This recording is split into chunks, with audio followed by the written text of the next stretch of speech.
Thomas was a creep. Perhaps the proper term is voyeur, but however you said it, he creeped women out.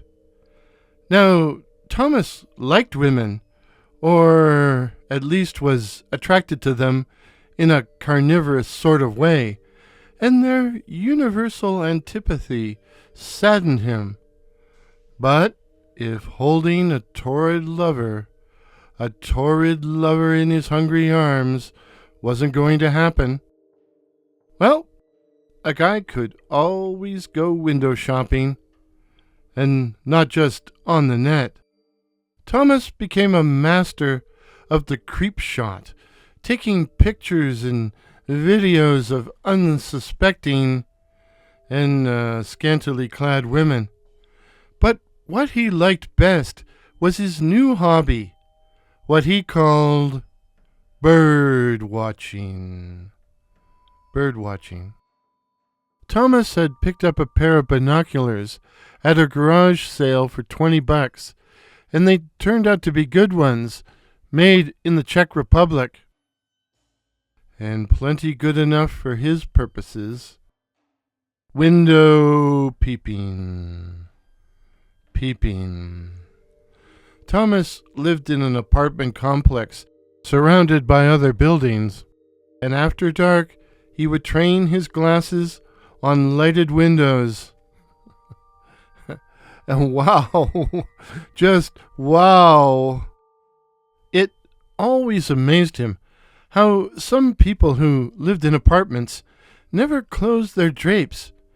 Maybe they thought no one could see in. But if that's what they thought wrong.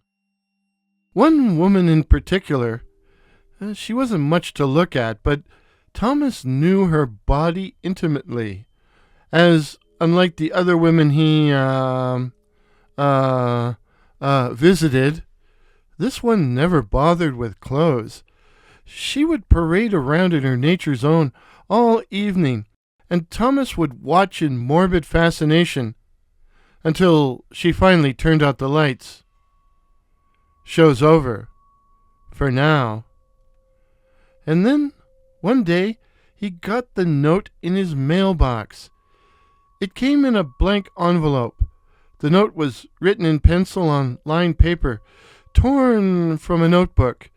It read, "I know you watch me. If you watch me tonight, I'll give you a big surprise." Thomas felt an icy stab of fear. He had been caught doing something wrong, something that violated social taboos. Caught dead. What was the big surprise? Was she going to have him arrested?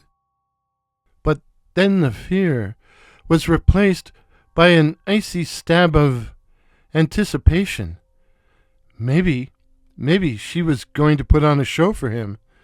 Maybe she liked it, liked that he watched her. Thomas could hardly wait for the darkness to take control. Nor did he consider how she knew he was spying on her. How did she know? Whatever.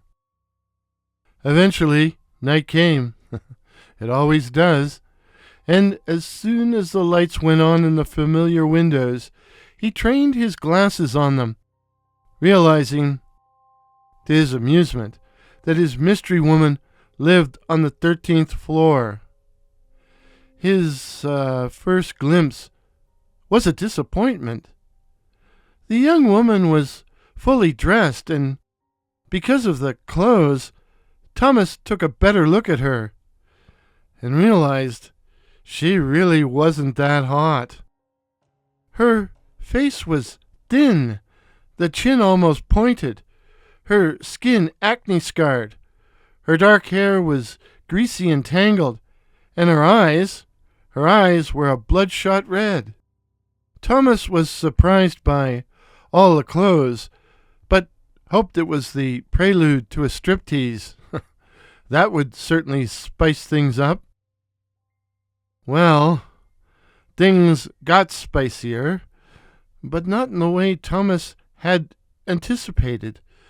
For as he watched with rapt attention, he saw the woman's head slowly detach from her body and begin to fly around the room.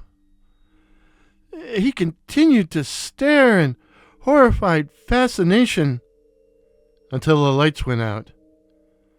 Thomas sat frozen with shock, then had a sudden idea. Was his mystery girl one of the night floaters? What was a night floater? They were evil people who could detach their heads from their bodies. And if that wasn't wild enough, said heads, hey, that rhymes, said heads were supposed to be able to fly. Yeah, fly through the night to attack people. Now, Thomas had never believed it. To him, it was BS. Urban legend stuff. But seeing is believing, and he was still sitting there when the head appeared outside his window. It was her. He recognized the thin face, pointed chin, greasy hair, and red glowing eyes. Her detached head hung in midair, 100 feet above the ground. And as he watched, her ugly face floated right up to the glass, and she began to lick it. Shaking with both fear and disgust, Thomas shut the drapes, just as he heard a knock at his door. Who the hell could that be?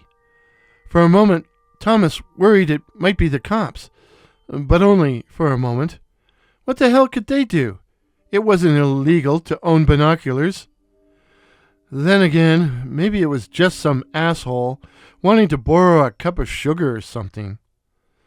Thomas looked through the peephole, but when he didn't see anyone, he threw the door open and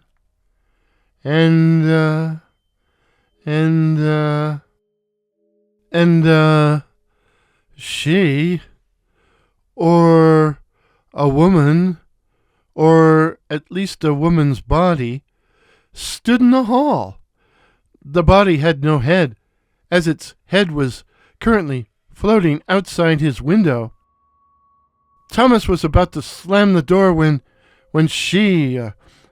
it reached up and grabbed the binoculars by the strap around his neck and twisted and twisted and twisted and twisted and twisted and twisted and twisted and twisted until it all went black.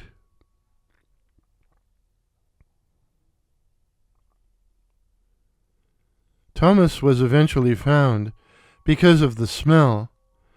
Thomas was a loner, and most of his neighbors didn't even know his name. But when he hadn't been seen in weeks, and a putrid odor began to spread rancidly throughout the building, the cops forced the door. They found Thomas's decomposing body, stinking up a chair facing the window. He had been strangled with his binocular straps. To this day, the murder of John Thomas has not been solved, probably because no one really cares. But John Thomas was the victim not only of his perverted instincts, but of ignorance.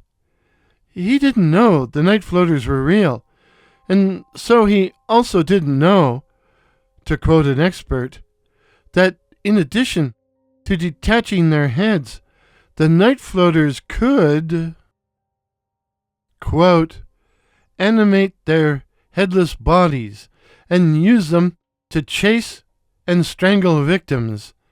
End of quote. The moral of the story? Don't be a John Thomas. Don't be a Peeping Tom.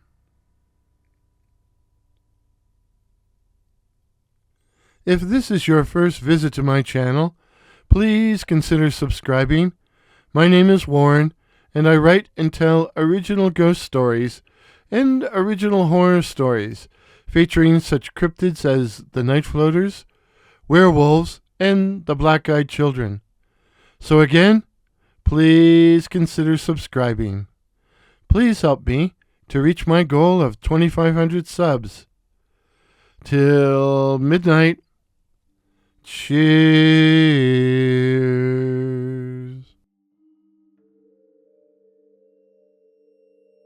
Pictures used in today's video courtesy of Pix here. That's PX here. While the music was the classic Ghost Story by that patron of the internet, Kevin MacLeod.